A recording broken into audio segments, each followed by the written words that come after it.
Sir, cab auto பைக்குன்னா Red Taxi மட்டும்தான். தீபம் விளக்கேற்றும் எண்ணெய் ஒரு தெய்வீக அனுபவம். நம்ம சென்னையில் ஐபிசி பக்தி ஐயர் சர்வீஸ். உங்கள் வீடு தேடி எங்கள் புரோகிதர்கள். உண்மையாகவே வீட்டுல இவ்வளோ தூரம் பிரச்சனை வர்றதுக்கு காரணம் வாஸ்து மட்டும்தானா?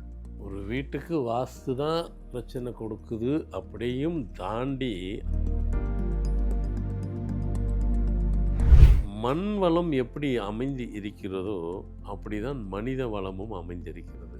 வாழ்க்கை வளமும் பார்க்கும்போது செம்மண்ணா இருக்குது. அப்போ செம்மண்ணா இருக்குது. அந்த வீடை நம்ம அந்த இடத்த வாங்கலாமா, இடத்த வாங்கி வீடு கட்டலாமா அப்படின்னா, செம்மண்ணாக இருந்துச்சுன்னா அந்த இடம்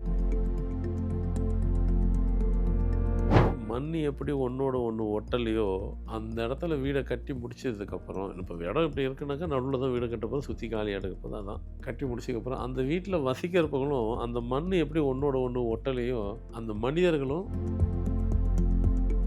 பிரச்சனைக்குரிய மண்ணோட இடத்தை வாங்கிட்டாங்க அப்படின்னா ஏதாவது செய்யலாம். அதான் இடமும் வாங்கிட்டாங்க. சில பேர் இப்போ இடம் வாங்கிட்டீங்க, கட்டப்போ போகிறீங்க, அவங்களும் பயப்படாதீங்க. கட்டி இருக்கிறீங்க வீடு, அவங்களும் பயப்பட வேண்டாம். நான் சொல்யூஷன் தான் என்னங்கிறது. உங்கள் இடம் வீடு இவ்வளோ சைஸ் இருக்குது, அங்கங்கே நிறைய விட்ருங்க. கீழே ஒரு 10 அடி தோண்டிட்டு மூடிடுங்க. விட்டுட்டு திருப்பி ஒரு 10 நாள் கழிச்சுட்டு திருப்பி உங்கள் பில்டிங் ஆரம்பிக்கும் போது, நாங்கள் இத்தனை பெரிய இடம்ல நடுவில் வீடை கட்டிட்டோம், சுற்றி காலியாக இருக்க நாங்கள் எங்கே போகிறது? அதே தான், சுற்றி காலியாக இருக்கிற நல்லா தோண்டிடுங்க, பள்ளத்தை எடுத்துருங்க. எடுத்துட்டு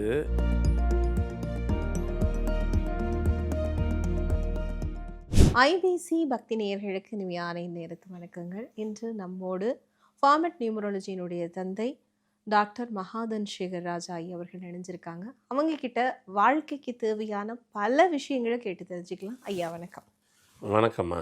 வீடு அப்படிங்கிறது நிறைய பேருக்கு கனவு. இந்த மாதிரி கனவாக ஒரு வீட்டை ஒரு இடத்த வாங்கி ஒரு வீட்டை கட்டிட்டு அந்த வீட்டிலையே குடியிருக்கவே முடியாமல் நிறைய பிரச்சனைகளை சந்திச்சு அந்த வீட்டை விற்றுட்டு மீண்டும் வாடகை வீட்டில் இருக்கிற பலருடைய வாழ்க்கையெல்லாம் நம்ம பார்த்துருக்கோம். உண்மையாகவே வீட்டில் இவ்வளோ தூரம் பிரச்சனை வர்றதுக்கு காரணம் வாஸ்து மட்டும்தானா? ஒரு வீட்டுக்கு வாஸ்து தான் பிரச்சனை கொடுக்குது. அப்படியும் தாண்டி அதுவும் இருக்கும், இல்லைன்னு சொல்கிறதுக்கு இல்லை. அதில் நிறைய நம்ம நிறைய பதிவு பண்ணியிருக்கிறோம், நிறைய எபிசோடில் சொல்லியிருக்கிறோம்.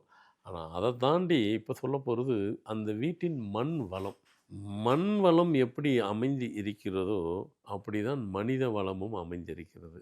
வாழ்க்கை வளமும் அப்படி தான் இருக்குது. மண் வளம் சோட போயிட்டனால் வாழ்க்கையும் சோடையாக போகிறது. எப்படி ஒரு வீடு இருக்குது, வீடு இப்போ நம்ம காலி இடத்த பேசுவோம், அப்புறம் கட்டின இடத்த பேசுவோம். ஒரு வீடு கட்ட போகிறதுக்கு முன்னாடி அந்த வீடு நல்லா செம்மண்ணாக இருக்குது. நல்லா அப்படி தோண்டினாவே செம்மண்ணாக இருக்குது, பார்க்கும்போது செம்மண்ணாக இருக்குது. அப்போ செம்மண்ணாக இருக்குது. அந்த வீடை நம்ம அந்த இடத்த வாங்கலாமா, இடத்த வாங்கி வீடு கட்டலாமா அப்படின்னா, செம்மண்ணாக இருந்துச்சுன்னா அந்த இடம் நீங்கள் வீடு கட்டினா செம்மையாக வாழ்வீங்க. தண்ணி வளம் நல்லாயிருக்கும். செம்மண்ணாக இருக்கிற இடத்துல தண்ணி வளம் நல்லாயிருக்கும், பூமி நல்லாயிருக்கும், மண் நல்லாயிருக்கும். அதில் நீங்கள் வீடை கட்டினீங்கன்னாக்கா உங்கள் வாழ்க்கையும் செம்மையாக இருக்கும், சந்தோஷம். இன்னும் சில வீடு இருக்குது, கரிசல் மண் மாதிரி இருக்கும், கருப்பும் சிவப்பும் கலந்த மாதிரி இருக்கும். இன்னும் சில மண்ணெலாம் இருக்கும், ஒட்டாது. வண்டல் மண் கூட சொல்லுவாங்க. ஒரு மண் தனித்தனியாக இருக்கும், ஜல்லியாக இருக்கும். அது ஜல்லின்னு இவ்வளோ பெருசுலாம் இல்லை, மண்ணாக இருக்கும். ஆனால் ஒரு மண்ணோட ஒட்டாது. அப்படி நம்ம இடம் வாங்கியிருப்போம். வாங்கும்போது பார்த்தா நல்லா தான் இருக்கும், உள்ளே தோண்டும் போது பார்த்தா தான் அந்த மாதிரி மண்ணாக இருக்கும். அப்படி உள்ள இடத்துல வீடு கட்டினீங்கன்னா என்னவா இருக்கும்னாக்கா, மண் எப்படி ஒன்றோட ஒன்று ஒட்டலையோ அந்த இடத்துல வீடை கட்டி முடிச்சதுக்கப்புறம், இப்போ இடம் இப்படி இருக்குனாக்கா நடுவில் தான் வீடு கட்டப்போது, சுற்றி காலி எடுக்கப்போது அதான் கட்டி முடிச்சதுக்கப்புறம் அந்த வீட்டில் வசிக்கிறப்பங்களும் அந்த மண் எப்படி ஒன்றோட ஒன்று ஒட்டலையோ அந்த மனிதர்களும் ஒருத்தரோட ஒருத்தர் ஒட்ட மாட்டாங்க. அப்படின்னா கணவன் மனைவி பேசிக்க மாட்டாங்க, ஒரே வீட்டில் இருப்பாங்க. அண்ணன் தம்பி பேசிக்க மாட்டாங்க, ஒரே வீட்டில் இருப்பாங்க. அக்கா தங்கச்சி இருப்பாங்க, பேசிக்க மாட்டாங்க, ஆனால் ஒரே வீட்டில் இருப்பாங்க. அப்படி எப்படி அந்த மண் ஒன்றோட ஒன்று இருக்குதோ, அது ஒட்டலையோ, மண்ணு தான் ஒட்டலைன்னாக்கா மனுஷனும் ஒட்டலை. அப்போ மண் வளம் ஒருத்தருடைய வாழ்க்கையை தீர்மானிக்குது, நிர்ணயம் பண்ணுறது. அதெல்லாம் பார்த்து நாங்கள் எங்கெங்கே வாங்கிறது. இப்படி ஒவ்வொரு மண்ணுக்கும் ஒரு வரலாறு இருக்குது, ஒவ்வொரு மண்ணுக்கும் ஒரு பவர் இருக்குது. அது எப்படி கலந்துருக்கோ அதே மாதிரி நம்ம வாழ்க்கையும் அமைஞ்சு போயிடும். நாங்கள் கஷ்டப்பட்டு வீடு வாங்குறது பெருசு, முதல்ல இடம் வாங்குறது பெருசு, இடத்த வாங்கி அதில் போய் வீடு கட்டுறது அதோட பெருசு, அதெல்லாம் முடிஞ்சதுக்கப்புறம் நாங்கள் வாழ்கிறதே பெருசு. நீங்கள் புதுசு புதுசாக இப்போது மண்ணெல்லாம் இப்படி சொன்னால் நாங்கள் எப்படி வாழ்கிறது? ரெண்டாவது வாங்க போகிறது அப்படி தெரிஞ்சதுன்னா நாங்கள் இனிமேல் வாங்கலை. சில இடங்கள்ல வந்து மண் வந்து ஒரு கருப்பு நிறமாவே இருக்கும். அப்படியான மண்ணுனா அது என்ன மாதிரியான பிரச்சனையை கொடுக்குமா அல்லது நல்லதை கொடுக்குமா? இல்லை அதுதான் வெறும் அந்த மண்ணை வந்துட்டு நல்லா திருப்பி இன்னும் கொஞ்சம் எடுத்து பார்த்தீங்கன்னாக்கா கருப்பு மண்ணா இல்லை களிமண்ணான்னு பார்க்கணும். களிமண் இருந்ததுனாக்கா அந்த இடத்துல வந்துட்டு நீர் ஊற்று இருக்கிற போல இருக்கும். அது நீர் ஊற்று இருக்காது. களிமண் வந்துட்டு ரிஸ்க்கு தான் அது. ஏன்னா இப்போ களிமண் நம்ம சொல்கிறோம்ல, களிமண்ணில் வீடு கட்டினா எப்படி இருக்குங்கிறது, மண்ணில் வீடு கட்டுறது களிமண்ணை தான் சொல்லுவோம். அது பேலன்ஸ் இருக்காது. அது அந்த மீன் அந்த அதிலெல்லாம் வந்து பில்டிங்லாம் வந்து ரொம்ப நாள்லாம் ஸ்ட்ராங்காக இருக்காது, தாங்காது அது. அப்போ அந்த இடத்துல குடியிருக்கிறவங்களும் ஸ்ட்ராங்காக இருக்க மாட்டாங்கன்னு அர்த்தமா? அதுதான் அர்த்தம். இப்போ மண் நமக்கு எப்படி இருக்கோ அதெல்லாம் அவங்கவுங்க நேரத்துக்கு நல்ல நேரத்துக்கு அதெல்லாம் அமைப்புகள் வேறு அமையும். சரிங்க, செம்மண்ணே இல்லைங்க, சில இடத்துல செம்மண்ணே இருக்காது, ஆனால் நார்மலாக தான் இருக்கும், நார்மல் கலரில் தான் இருக்கும், ஒன்றும் தவறு கிடையாது. செம்மண்ணாக பார்த்து நான் தேட முடியாது. சரிங்க, இப்போ இதெல்லாம் தாண்டி இப்போ நாங்கள் இடத்த இனிமேல் வாங்க போகிறதுக்கு இனிமேல் நாங்கள் மண் வார்த்தை பார்த்து வேணால் வாங்கிட்டு போகிறோங்க. ஏற்கனவே நாங்கள் வாங்கிட்டு இருக்கிற வீட்டில் அது மாதிரி இருந்துருச்சுன்னா எங்களுக்கு இப்போ தெரியாது. இதே மாதிரி இடம் வாங்கிட்டாங்க, நீங்க பிரச்சனைக்குரிய மண்ணோட இடத்தை வாங்கிட்டாங்க அப்படின்னா ஏதாவது செய்யலாம்? அதான் இடமும் வாங்கிட்டாங்க சில பேர். இப்போ நிகழ்ச்சியை பார்க்கும்போது நாங்கள் வீடு கட்டியே குடியிருக்கிறோம், ஒருவேளை நீங்கள் சொல்கிற மாதிரி சொல்கிற உள்ள பிரச்சனைகள்லாம் உள்ளே இருக்குது, இப்படி பிரச்சனை இருக்கும்போது அப்படி இருக்குமோன்னு இப்போ எங்களுக்கு டவுட் வந்துருச்சு. நாங்கள் பிரச்சனை வேறு ஏதோ நினச்சிட்டு இருந்தோம். இப்போ நீங்கள் பார்த்தா மண் தான் மனுஷனை முடிவு பண்ணுது, தீர்மானிக்குதுங்கிறீங்க. இது மாதிரி ஒரு உதாரணத்துக்கு 1 2 சொன்னேன். உள்ளே வேறு வேறு மண் இருந்ததுன்னா வேறு வேறு வாழ்க்கை, உள்ள மண்ணினுடைய அமைப்பு எப்படி இருக்கோ அதுக்கு தகுந்த வாழ்க்கை தான் இருக்குது. நம்ம அவங்கவுங்க நேரத்துக்கு எது இருக்கோ அதுக்கு தகுந்த மாதிரி தான் இடம் கிடைக்கும், அது மாதிரி தான் நடக்கும். எதுவுமே பொதுவாக அது மண்ணுக்கும் அப்படி தான், வீடும் அப்படி தான். சரிங்க, இப்போ நாங்கள் ஒரு இடம் வாங்கியிருக்கிறோம், இந்த இப்போ பூஜை போட போகிறோம், கட்ட ஆரம்பிக்க போகிறோம். ஏற்கனவே கட்டி வீட்டிலே இருக்கிறோங்க, நீங்கள் சொல்கிற மாதிரி பிரச்சனையோடு தான் இருக்கிறோம். ஆனால் இந்த பிரச்சனை இதில் தானே இருக்குமான்றது தெரியல. எங்களுக்கெல்லாம் என்ன வழி இப்போ வாங்க போகிறதுக்கு வேணால் நீங்கள் சொல்கிறது வேணால் நாங்கள் அதை இனிமேல் கேர்ஃபுல்லாக பார்த்துக்குறோம், இனிமேல் அது மாதிரி வாங்குறத யோசிக்கிறோம். வாங்கிட்டுமே இப்போ எங்களுக்கு வழி என்ன அப்படின்னாக்கா ஒன்றும் பயப்பட வேண்டாம். நீங்கள் வாங்கியே இருந்தாலும் அதுக்கும் பயப்பட வேண்டாம். இப்போ இடம் வாங்கிட்டீங்க, கட்ட போகிறீங்க, அவங்களும் பயப்படாதீங்க. கட்டியிருக்கிறீங்க வீடு, அவங்களும் பயப்பட வேண்டாம். நான் சொல்யூஷன் தான் என்னங்கிறது அதை தான் கொடுக்க போகிறோம். இந்த மண்ணினுடைய பவரை இப்படி இருக்கிறத நம்ம அதை சரியாக கொண்டு வர்றதுக்கு என்ன செய்யலாம்னாக்கா, நீங்கள் இப்போ ஒரு இடம், இப்போ காலி இடம் இருக்குது, முதல்ல இப்படி சொல்கிறேன் அப்புறம் மற்றதை அப்படி சொல்கிறேன். காலி இடம் இருக்குது, நீங்கள் எதிர்பார்த்த மணல் அங்கே இல்லை, நம்ம எதிர்பார்த்து சொல்கிற மணல் அங்கே இல்லாமல் வேறு மாதிரி மணல் இருக்குது. இப்போ வீடு கட்டணும்.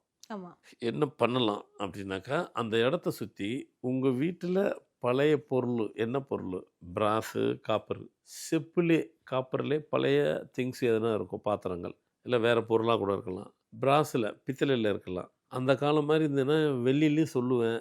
இந்த காலத்தில் தங்க விலை தான் வெள்ளிக்கு வந்துருச்சு, வெள்ளி போடுங்க நான் சொல்லவும் முடியல. ஃபார்மாலிட்டிக்கு சும்மா ஒரு பில்டிங் கட்டினா செலவாக போகுது இல்லையா, பில்டிங் கட்டுறதுக்கு செலவாகும் போது அதில் ஏதோ ஒரு பர்சன்டேஜுக்கு அதுக்குன்னு ஒதுக்கிடுங்க. வெள்ளியும் வாங்குங்க ஃப்ரெஷ்ஷாகவே, பழசாக இருந்தால் அதை பயன்படுத்திக்கிங்க. இப்போ கொலுசுலாம் பழசு தான், அது வெள்ளி தான் இல்லை. இப்போ அதெல்லாம் செய்ய முடியாது, ஒரு நேரத்தை சும்மாவே சேர்த்து சும்மா வீட்டில் வச்சுருப்பாங்க பெண்கள். கொலுசுனா பழசுங்க, அது 20 வருஷமாக அப்படியே கிடக்கும்பாங்க, ஏன்னா அது பெருசு இல்லை. இப்போ அப்படி சொல்ல முடியாது, ஏன்னா தங்க விலைங்க அது வந்துருச்சு, அதனால் பயன்படுத்துகிறாங்க. இருந்தாலும் பழசு வெள்ளியில் எதனா இருந்தால், பிராஸு, காப்பர், இந்த 3 பொருளும், அதாவது தாது பொருட்கள், இதெல்லாம் இந்த மாதிரி தாது பொருட்களை உங்கள் வீட்டில் அடியில், அது சைஸு என்ன வேணாலும் இருக்கட்டும், இந்த சைஸு அப்படிலாம் கிடையாது, இப்படிலாம் கிடையாது. பழசு என்ன வேணாலும் சரி, உங்கள் வீட்டுக்குள்ள அந்த மண் வளத்துக்கு சுற்றி இடத்த அப்படியே நிறைய விட்டுருங்க, அங்கங்கே போட்டு விட்டு ஒரு 10 அடிக்கு குறைவு இல்லாமல் அதை தோண்டிடுங்க. அப்போ தான் அது வந்து உள்ளே இறங்கும், உள் மண்ணில் அது வந்துட்டு உள்ளே இதை வாங்கி அந்த மண்ணை சரி பண்ணும். ஏன்னா இந்த பொருள், தாது பொருளுக்கு, இந்த மாதிரி இதுக்கெல்லாம் வந்துட்டு இயற்கையாகவே சக்தி உண்டு. என்ன மாதிரி சக்தினா, நீங்கள் இப்போ கூட சரி, காப்பரில் தண்ணி, காப்பர் பானை மாதிரி இருக்குது, அதில் தண்ணி ஊற்றி வச்சு பாருங்கள், 1 வருஷம் ஆனாலும் தண்ணி ஒன்றாகாது. அது ஒரு எவர் சில்வர் இருக்குது, எவர் சில்வரில் தண்ணி வச்சு பாருங்கள், 2 நாள் 3ஆவது நாள் ஆகும்போது தண்ணி ஒரு மாதிரி சவுடாக இருக்கும், குடிக்க முடியாது. நாமளே குடிக்க மாட்டோம், ஐயோ 3 நாள் வச்சுக்க தண்ணி குடிக்க மாட்டோம், அதை கீழே விட மாட்டோம், அதுக்காக வேறு எதுக்குன்னா பயன்படுத்திடணும். ஆனால் காப்பரில் 1 வருஷம் அதனால் ஒன்றும் பண்ணாது. அதனால தான் அந்த காலத்துலலாம் பார்த்திங்கன்னா, பண்டைய காலத்துலலாம் பார்த்திங்கன்னா எல்லா பொருளும் காப்பரில் வச்சுருந்தாங்க. அப்போ காப்பர் வந்துட்டு பயன்படுத்துறதுக்கு கிடச்சது ஈஸியாக. இப்போ இன்றைக்கி காப்பரே தங்க விலை விற்கிது, அதான உண்மை. காப்பர் அவ்வளோ சீக்கிரம் யாரும் நினச்சா மாதிரி வாங்கும்போது அவ்வளோ காஸ்ட் அது. அதனால் பழைய பொருள் இருந்ததுன்னா போடுங்க.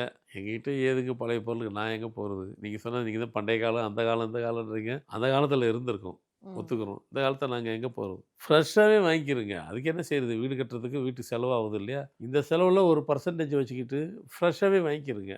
இருந்தால் போடுங்கன்னு சொன்னேன். இல்லைன்னா புதுசாக பொருளை வாங்கிட்டு உங்கள் இடம் வீடு இவ்வளோ சைஸ் இருக்குது, அங்கங்கே நிறைய விட்டுருங்க. கீழே ஒரு 10 அடி தோண்டிட்டு மூடிடுங்க. விட்டுட்டு திருப்பி ஒரு 10 நாள் கழிச்சுட்டு திருப்பி உங்கள் பில்டிங் ஆரம்பிக்கும் போது தோண்டுங்க. அதுக்குள்ளே கீழே பூமிக்கு அடியில் போயிடும். இன்னும் கீழே இறங்கிடும். அது இறங்கி இதனுடைய பவர் வந்துட்டு ஃபுல்லாக அந்த உங்கள் இடத்த சுற்றி ஃபுல்லாக நல்ல பரவி ஸ்ப்ரெட் ஆகிட்டு இதுக்கு உண்டான பவர் உங்களுக்கு வந்து ஃபுல்லாக உங்கள் பூமியில் ஃபுல்லாக இறங்கிட்டு அந்த மண்ணு வளம் வந்துட்டு சரியில்லைன்னு சொன்ன பாருங்கள்.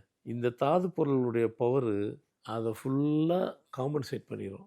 இது போய் அந்த மண்ணோட கலக்கும் போது மண்ணுக்கு திருப்பி மண்ணுக்கு தனி சக்தி பவர் வந்துடும். அந்த செம்மண் மாதிரி இருந்தாக்கா அந்த மண்ணுக்கு தனி பவர் வரும் பாருங்கள். இப்போ நீங்கள் இப்படி போட்டாக்கா இந்த பவர் வந்துடும் இந்த தாது பொருளுக்கு. அதனால் இதுக்கு இப்போ ஒரு வீடு கட்டுறதுக்கு லட்சம் கோடி ஆயிடுச்சு. ஒரு 10,000 செலவு பண்ணி வாங்கி போடுங்க. அதுக்கு வேறு வழி கிடையாது. சரி, இப்போ நிலமா இருந்தால் ஓகே. வீடு கட்டிட்டாங்கன்னா என்ன? ஆமாம், அடுத்து நிலமாக இருக்குது, ஈஸியாக கொட்ட சொல்லிட்டீங்க, கொட்டிட்டேன். நாங்கள் இத்தனை பெரிய இடம் இல்லை, நடுவில் வீடை கட்டிட்டோம். சுற்றி காலியாக இருக்க நாங்கள் எங்கே போகிறது? அதே தான். சுற்றி காலியாக இருக்கிற நல்லா தோண்டிடுங்க, பள்ளத்தை எடுத்துட்டு இல்லை அதுக்கு 10 அடியில் கூட 5 அடி கூட வச்சுக்கிறங்க. ரொம்பவும் எடுக்க முடியாது, அவ்வளோதான் எடுக்க முடியும். எடுத்துகிட்டு இந்த பொருளை ஃபுல்லாக சுற்றி நிறைவிடுங்க. திருப்பி அந்த மண்ணை அப்படியே போட்டு மூடிடுங்க. நீங்கள் 1 மாதம் 2 மாதம் கழிச்சு பார்த்தாலே அந்த பொருள் அங்கே இருக்காது. அப்படியே பைய கீழே இறங்கிட்டே போயிடும். பூமிக்கு அடியில் போயிட்டு இதனுடைய பவர் உங்களுக்கு வந்துட்டு எலக்ட்ரிக்கல் பவர் எப்படி கொடுக்குமோ அந்த மாதிரி காந்த சக்தியை கொடுத்துரும். மண் வளத்தை பவர் ஆக்கி கொடுத்துரும். அந்த சக்தி இதுக்கு இருக்குது. எலக்ட்ரிக்கல் ஒயர்லாம் போதிக்கலாம் அலுமினியம், இதெல்லாம் தாது பொருளோடு சேர்றதான அலுமினியம். நம்ம நாட்டில் இந்தியாவிலாம் பார்த்தீங்கன்னா அலுமினியம் தான் இருக்கும். வெளிநாட்டில் மேல் நாளெலாம் பார்த்தீங்கன்னாக்கா எலக்ட்ரிக்கல் ஈபியில் கயிறு இது போகுது பார்த்தீங்கன்னா ஒயரு அங்கெல்லாம் வெளியில் போகும். நம்ம நாட்டில் வெளியில் போட்டிங்கன்னா கட் பண்ணி எடுத்துகிட்டு கரண்ட்டே போனாலும் மற்றவங்களுக்கு போனாலும் கட் பண்ணி போட்டு விட்ருவாங்க. அவன் போட மாட்டான், நம்ம நாட்டில் செஞ்சுருவாங்க. அதனால் போடலை. ஆனால் வெள்ளி தான் பவர் ஜாஸ்தி. இப்போ இங்கேருந்து கன்னியாகுமரி, நான் சென்னையில் இருக்கேன், சென்னையிலேருந்து கன்னியாகுமரிக்கு அந்த கரண்ட் பாஸ் ஆகணும்னா ஃப்ராக்ஷன் ஆஃப் செகண்டு இங்கேருந்து கன்னியாகுமரி போகும். அப்படி கண்ணு முடிக்கணும். அதே அலுமினியத்தில் போட்டால் இங்கேருந்து போட்டால் தென்னியூர் வரைக்கும் தான் போகும். அப்போது எது பவர்? வெள்ளிக்கு தான். உங்களுக்கு புரிதலுக்காக அதை சொல்லி. அப்போ இந்த தாது இந்த மாதிரி பொருட்களுக்கெல்லாம் வந்து பவர் இயற்கையிலே சக்தி அதிகம். வாங்கி அது ஒரு 10,000 வாங்கிட்டு ஃப்ரெஷ்ஷாகவே வாங்கிடுங்க. அந்த ஃப்ரெஷ்ஷாக வாங்குற கடையில் புதுசாக வாங்குறத விட அதிலே பழசு இருக்கும். அதை வாங்கிட்டு ஃபுல்லாக அங்கங்கே நிறைய விட்டுருங்க. புது வீடு நீங்கள் வீடு கட்டிகிட்டே இருந்தாலும் அந்த வீட்டை சுற்றி போட்டு நிறைவிட்டு திருப்பி மூடிடுங்க. ஒன்றும் பயப்பட வேண்டாம். உங்கள் பழைய நீங்கள் போய் கட்டி இந்த வேலையெல்லாம் பார்த்து முடிச்சதுக்கப்புறமே ஒரு 10 நாள்லேருந்தே வித்தியாசத்தை பார்ப்பீங்க. உங்கள் வீட்டுக்குள்ளே ஏதோ ஒரு பொலிவாக இருக்கிற மாதிரி ஒரு புது பொலிவு, புது வைப்பு கிடைச்ச மாதிரி உங்களுக்கு உள்ள ஒரு ஃபீல் இருக்கும். அப்போ பிரச்சனைகள்லாம் தானாக 1 by 1 சார்ட்ரேட் ஆகும், சரியாகும். லைஃபு ஃபஸ்ட் கிளாஸாக போகும். முதல்ல சொன்ன செம்மையாக இருப்பீங்கன்னு பாருங்கள். அந்த செம்மை இதெல்லாம் செஞ்சதுக்கப்புறம் இப்போ கனெக்ட் ஆகிடும். ஃபஸ்ட் கிளாஸ் லைஃப் பார்க்க போகிறீங்க. சொல்யூஷன் கிடச்சிருச்சு. செய்யலாமா? கேட்டுட்டு இமீடியட்டாக செய்யுங்க. சொல்யூஷனுக்கு உண்டான வழியை கொடுத்தாச்சு. கண்டிப்பாக செய்யுங்க, யூஸ்ஃபுல்லாக இருக்கும். கண்டிப்பாங்க. இன்னொரு கேள்வியும் இருக்குது. என்னென்னா, சில மண்ணை பற்றி சொன்னதால நான் கேட்குறேன். சில வீடுகளில் வந்து நத்தை சில காலங்களில் வந்து இந்த நிலத்துக்குள்ளேருந்து வெளில வரும். அப்புறம் சில காலங்களில் அது காணாமல் போயிடும். இந்த மாதிரி மண் அமைப்பு இருந்தால், இந்த மாதிரி வீடுகள் இருந்தால் இதுவும் ஏதாவது சிக்கலை கொடுக்குமா? இல்லை, நத்தையெல்லாம் ஒன்று சிக்கலை கொடுக்காது. அதான் சொல்கிறேன், மண்ணுக்கு உயிரோட்டம் இருந்துச்சுன்னா அந்த மாதிரி பூச்சிப்புழுலாம் வந்துட்டு உயிரோட்டம் இருக்கிற நல்ல மண்ணில் தான் அது வரும். அந்த மண்ணே இறந்து போன மண் அதுக்கு ஒன்றும் சக்தி இல்லாமல் பவர்லெஸ்ஸாக இல்லை ஒரு மண்ணாக இருந்ததுன்னா அது வராது. அதுக்குள்ளே ஏதோ ஒரு சக்தின்னு ஒன்று இருந்தால் தான் அதை சாப்பிட்றதுக்கு அது வருது. அதை சாப்பிட வரவே இல்லைனாலும் அதோடு அது வாழ முடியுது. அப்போ அந்த மண்ணுக்கு உயிரோட்டம் இருக்குது. உயிரோட்டம் உள்ளே இருந்துச்சுன்னா தான் அந்த உயிர் உள்ளே இருக்குது. அதனால் அது இருந்தாலும் நல்லது தான். மண் நல்லா இருக்குன்னு அர்த்தம், கவலை இல்லை. நிச்சயமாக. அதாவது ஒரு வீடு கட்டிட்டோம், அந்த வீட்டில் சில சிக்கல்கள்லாம் இருக்குது. ஆனாலும் அதுக்கு காரணம் வந்து மண் சார்ந்த சில சிக்கல்களும் நமக்கு வந்து நிறைய வாழ்க்கையில் மாற்றத்தை கொடுக்கும். அதை எப்படி மாற்றினா அது ஏற்றத்தை கொடுக்கும் அப்படின்னு சொல்லி பல விஷயங்கள் மண் சார்ந்தும் மனை சார்ந்தும் சொல்லியிருந்தீங்க. இந்த நேரத்துக்கும் நேர்காணலுக்கும் உங்களுக்கும் ரொம்பவே நன்றிங்க. வணக்கம் சார். கேப் ஆட்டோ பைக்குன்னா ரெட் டாக்ஸி மட்டும்தான். தீபம் விளக்கேற்றும் எண்ணெய், ஒரு தெய்வீக அனுபவம். நம்ம சென்னையில் IBC பக்தி ஐயர் சர்வீஸ். உங்கள் வீடு தேடி எங்கள் புரோகிதர்கள்.